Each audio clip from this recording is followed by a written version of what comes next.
சமைக்கிறதுக்கு 5 நிமிஷம் 10 நிமிஷம் லேட்டாக சமைச்சிக்கலாம்னு முடிவு பண்ணாலும் அது என்னமோ தெரியல, இந்த குக்கர்லேருந்து விசில் வந்து இறங்கி அந்த தம் ரிலீஸ் ஆகுற வரைக்கும் ஒரு பொறுமையே இருக்க மாட்டேங்குது.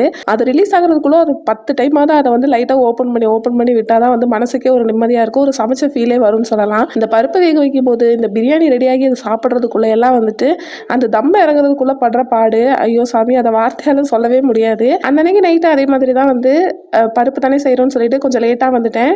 டைம் ஆயிடுச்சு, சரி சீக்கிரமாக செஞ்சிடணுன்ட்டு ஒரு அரைச்சி விட்ட சாம்பார் வந்துட்டு ஹோட்டல் ஸ்டைலில் பண்ணிடலாம் அப்படின்னு சொல்லிட்டு வெறும் பருப்பு மட்டும் வச்சு பண்ணேன். இது கூடவே வந்துட்டு காயும் சேர்த்து பண்ணலாம், அதுவும் நல்லாயிருக்கும். இட்லிக்கு மாவு அரைச்சி வச்சுருந்தேன். ஸோ சூடாக இட்லியை வச்சு விட்டுட்டு சைடில் வந்துட்டு சாம்பாரும் பண்ண ஆரம்பிச்சிட்டேன்.